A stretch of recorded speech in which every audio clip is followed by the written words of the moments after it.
Welcome back to another episode of Dave and Jay's Power Bomb. And this is April 22nd, 2020, and it's Earth Day, and we are covering what happened tonight on Wednesday's AEW Dynamite.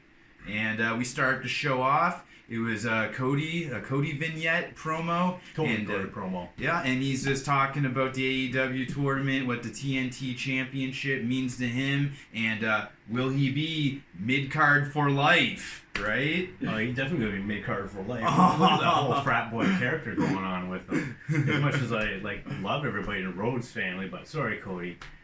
Other people deserve this, not Moxley. Yeah. We weren't going to say his name tonight. Okay, that doesn't count. We're going to keep going though. All right. Okay. So what match was us? I just at the point about Cody here, just before we move on. Mid card for life. That stems for his 10 years in the other company. He didn't get the shot at the other company title. I think our fans probably know because the 100 or so fans we have watching. Thanks, guys. Like and subscribe now. Love you.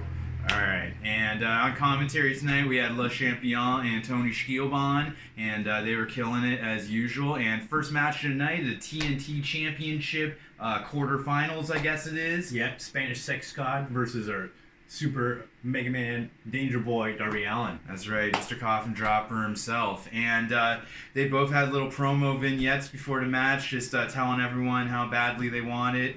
And yeah, everybody in this tournament is going to be getting a vignette like, oh man, I had a rough life and I drink lemonade now, and now I hang out in my backyard. Oh, Jay Roberts did make an appearance. Oh, yeah, we did have a Jay Roberts appearance tonight. Yeah. Good on him.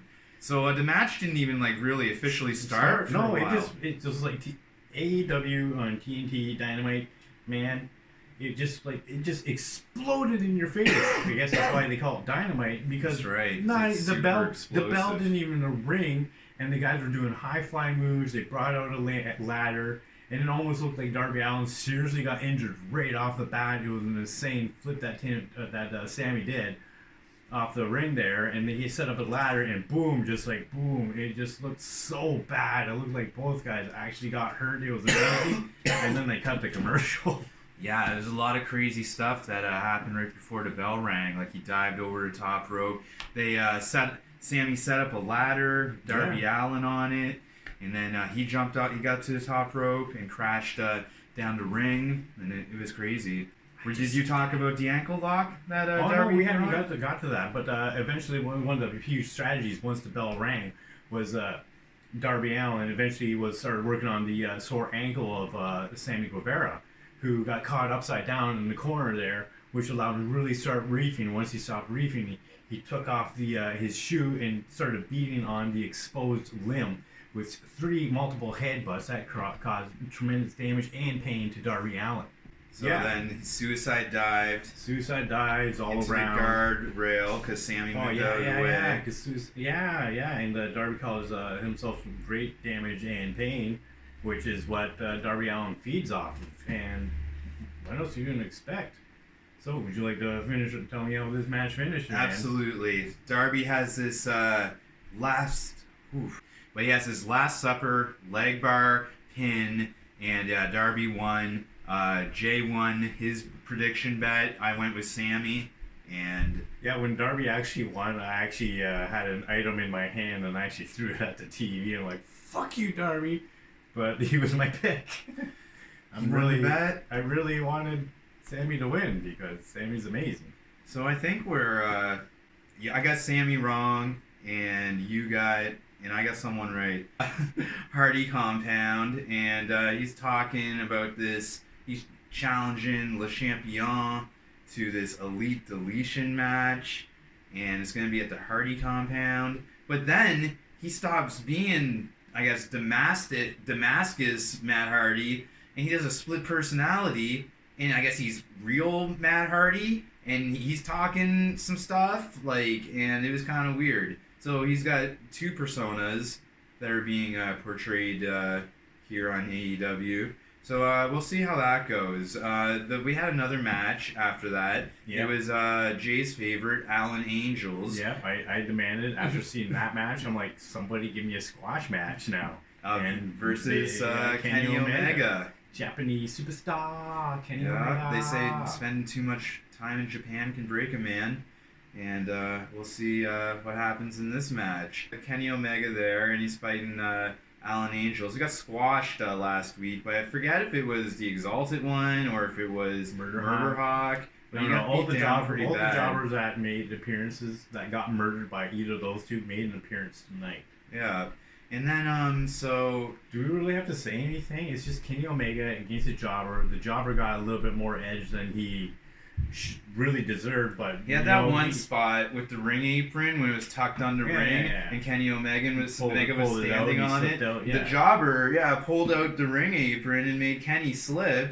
It was pretty cool. And there's some other stuff. Yeah, and then he took a big V-trigger. Thought it was over. Yeah, he actually took a V-trigger, but you know what? He probably developed all this experience and strength from taking the beats from Murder Hawk and Brodie Lee. Kicked out of that V-trigger. Yeah, so I was pretty surprised about that. But then, big win after a second devastating V-trigger. And it seemed like after this win, this not-so-squash match, if you will, it seemed like he was putting the heels on notice a bit. Like, he was like...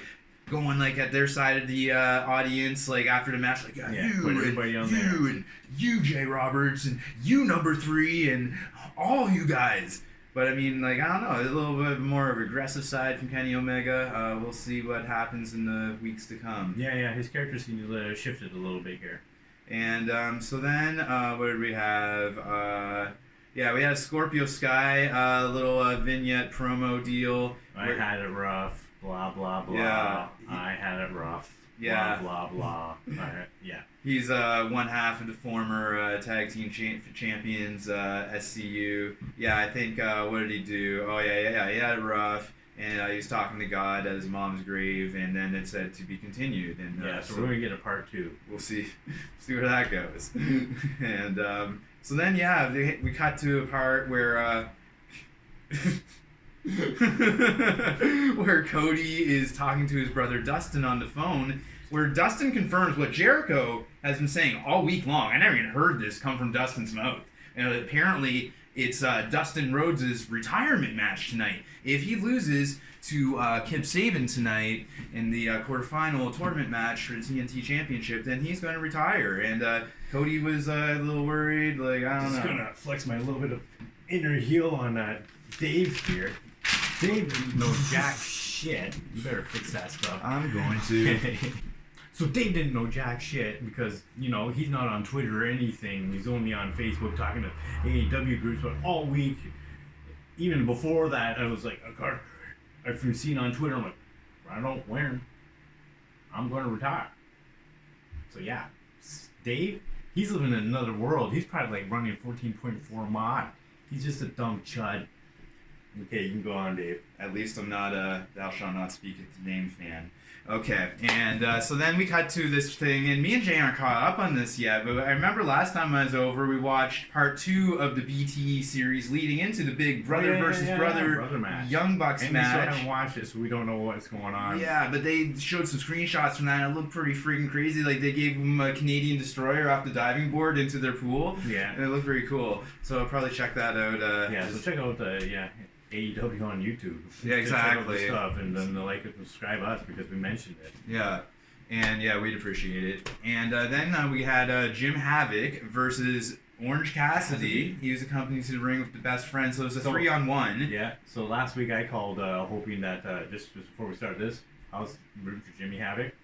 I called it Orange Cassidy. I mean, you know, come on. And so then they're doing their stuff, and there's a point where I think Orange Cassidy throws his jacket out to the crowd, and Penelope Ford gets it, and you see her step on it, like, outside the ring. Yeah, actually what happened was, since Dave's being fooled, he's not on Twitter or anything, not up to date with the stuff. Sorry, flexing my heel. Someone's got to be the heel. Damn right. And so, what happened was, Jimmy Havoc was laying the beats down, and he pulled down Orange Cassidy's jacket, and he was all stuck and started beating it down. and then took it off, and he was like, "Oh, look at this!" And he threw it over the heels, and everybody's like, "Whoa," over to Penelope before, and she was like just stepping on it and stuff. And then eventually starts beating on Orange Cassidy more, and then takes up his shirt and gives him a couple big, huge slaps. Beat him to a pulp, so to speak. It's a Le Champion quote. I thought he said it was like he hit him so hard, and part of his nipple flew on the ring. Might have. Yeah, pretty sure that was it. I was eating hot peppers. Yeah, but all through it, it's just like Jimmy Havoc, Jimmy Havoc, Jimmy Havoc, Jimmy Havoc. Orange Cassidy gets a little bit of a run, his energy thing, being all lazy and stuff like that. Jimmy Havoc, Jimmy Havoc, Jimmy Havoc. He's like biting his hands. Yeah, just totally beating down. But it was pretty well the Jimmy Havoc show all the way to the end, and then Orange Cassidy was about to win, and then. Yeah, what happened? Oh yeah, Penelope Ford was on the ring apron with the distraction. Then Chuck Taylor, grabs her by the ankle and tries to drag her off the apron, puts his hands on a woman, and then she goes into full splits on the apron, and that was pretty cool. And then that provided an opportunity. I think Kip Sabian ran in out of nowhere and did a dive over the rope and landed on those guys out there. But I think the best friends there. Yeah, and then I think through that distraction though. Orange Cassidy was able to get some type of roll up. We're gonna have a picture of it up there, but it was effective. It was different, and it was some type of tight roll up, and he was able to do a squeak by at the win over Jay's boy Jim Havoc. Yeah. So I'm up on the predictions there, and but I did lose the Spanish God bet. That's what I was talking to about when I went into a hot pepper fit, and. So yeah, at the end there, Orange Cassidy got the roll-up pin, and then there was a post-match beatdown though. Kip Sabian and the Superbad squad, as we found out that their team is known as, just had a little beatdown, right? And then the Orange best friends got away, and it was leading into something. It's good. It's good storytelling. And then I'll let Jay talk about this. We had a injury update from a hero of both of ours, MJF. So listen up, MJFers.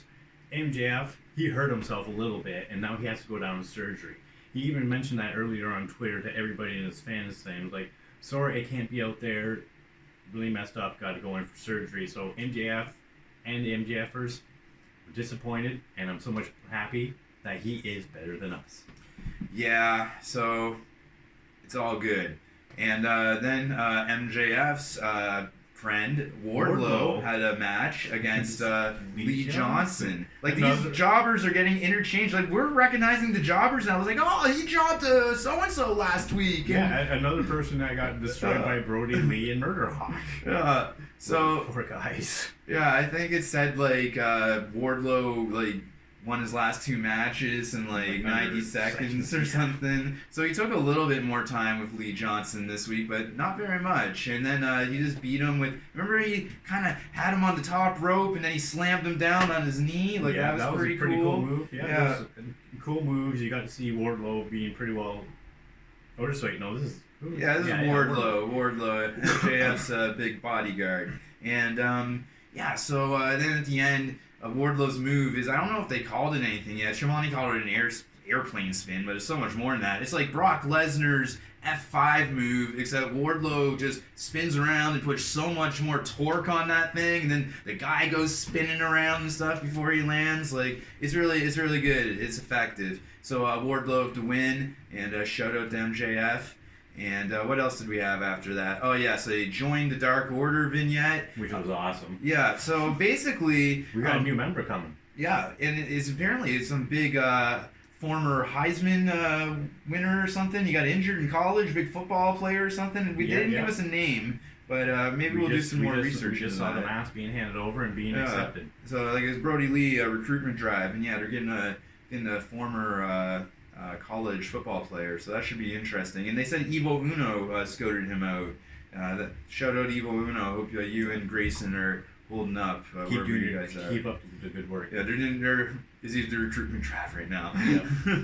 That's what they've been. All right, and then we had another match, the Exalted one, yes, and he's going up against Justin Law, who is another jobber we got in rotation. We're starting to recognize. Or as Le Champion called him, Justin Troubles. And because he was in trouble the whole time because he was fighting Brodie Lee, who actually devastated the poor guy with a super kick from a giant. So instead of a super kick party, it was a super kick Armageddon, according to Le Champion. Was it Apocalypse? It was one of those two. Was it Apocalypse? Yeah. I don't know. It was one of the two. Either or works. And then big win. Well, not big win, but a big discus clothesline into the pin. 1, 2, 3. Exalted one wins again. Over. But he's got this obsession going with Marko Stunt. Marko Stunt. They got a match next week now. They got a thing going on. So that's going to be pretty awesome, actually. Yeah, there's some storytelling there. I'm going to throw a prediction right now. I won't sidetrack too long. But I think at the end of the big match of Marko Stunt versus Exalted One, it's going to be a squash. Exalted One and the Masked Boys are going to carry Marko Stunt away, backstage, and they're going to kidnap him and reprogram him and recondition him at the compound, and then the Jurassic Express will have to come in and try to rescue him. That's storytelling, baby. Shout out Tony Khan. I hope someone's listening. Don't worry, they are. Remember, they're always taking our shit after we put it out. The Brit Baker screen cap? Yup. First up. Yeah, for sure. Yeah. And so then Best Friends issue a challenge to Penelope's boys, the Superbad squad. And that might happen next week or something. I don't know. And then we got a Bubbly Bunch. We have another episode of the Bubbly Bunch. Yeah. And I'll describe this episode. They're your boys too, but I love Le Champion. Sammy is upset because one of his best friends, Jake Hagar, lost his match last week. And we're not even going to talk about that shit. But what's important is that Hagar says that Sammy's too beautiful to be looking this sad, so they wanted to cheer him up. And did they ever? They had a Flimflam Contest, and what was the prize up for grabs? Hand sanitizer. Very important in times like these right now. And so they're having this dance competition. It looks like they're having a lot of fun. I never heard of this dance before, Flimflam, but look into it, see what's good. If they like it, it's got to be cool. And so at the end, Sammy won. He's doing backflips and shit while he's flimming and flamming. I don't know how they do it right. And then Le Champion, he's a little upset at the end, right? And he's like, Sammy's always got to be such a show off. Here's your hand sanitizer. And throws it at the phone because they're all FaceTiming each other. But I think it's all love in the inner circle. Yeah. And we're going to, it's unity. It's unity. 100%. And what's next on the docket here? Big main event. Main event tonight. All right, so we got a little tournament talk promo going into tonight's match with Kip Sabian and Dustin Rhodes, and they're just saying how bad they really want it, justifiably so. So we got Kip Sabian with Penelope Ford versus Dustin Rhodes with Cody's wife. Yep. And do you want to talk about this retirement match? Perhaps? The retirement match. Yeah, retirement match? Dustin Rhodes, the legend. So, what do you really expect? You got two great wrestlers, you got an amazing, legendary veteran in there, and you really should check out the show later, like our show, and, the actual Dynamite show, and if you haven't already seen it. But it showed experience with innovative youth involved with Kip Sabian, who, He's good. There. He's good. He's good. Mr. Penelope Ford. Mr. Penelope Ford, start calling him tonight. But he's good, man. He can stand on his own for sure. And, it was a great match, back and forth. But, me and Jay both made the same prediction for this match. Yeah. Who else is it going to go to? Dustin Rhodes. He hit the Canadian Destroyer on Kip Sabian and got the pin. 1, 2, 3. Yep. There was a spear from Brandy on the Penelope. They're doing a little... Yeah, prevented the interference of the match, which is how, Kip usually wins, which is totally fair. You broke Britt Baker's rules, that's why you lost, you piece of shit. Yeah, but big Canadian Destroyer, Dustin's utilizing that in his moveset, and there's a few people in AEW who can actually sell it, so it's not like other company where you'd never even see that shit. Yeah. And then let's talk about what our predictions are moving on with the tournament, since we got the attention of 150 people over the course of this week or something, right?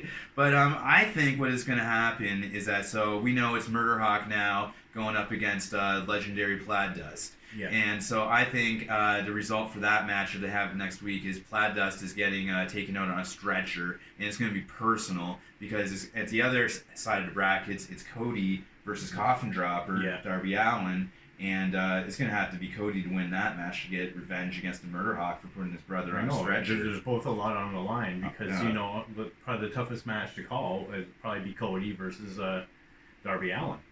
Yeah, but Cody said in some of these promos tonight, like, how bad he needs it. And he feels conflicted when his brother Dustin tells him how bad he needs it. And there's a lot even if he does win, if I kind of think Murder Hawk might be winning the one versus Dustin Rhodes. It's Murder Hawk for and, sure. I kind of want Murder Hawk to stop Caesar. Oh, I see. I'm thinking 2 weeks ahead. I'm not thinking 3 weeks ahead to the finals yet. That's tough to call, right? Yeah, because, Cody deserves it, clearly. Mid-card for life? But, I don't know. Murder Hawk, that would be like a twist, right? He's got Jake Roberts behind him. I can't call that yet. No. But, my crystal ball can only see 2 weeks in the future. Oh. Geez, I forgot the... Number 3 didn't show up. Oh well. Anyways, make sure you like and subscribe our show. So this is this is me. Yeah. And this is the Power Bomb. Power Bomb. This is David Power Bomb. I hope to see you soon.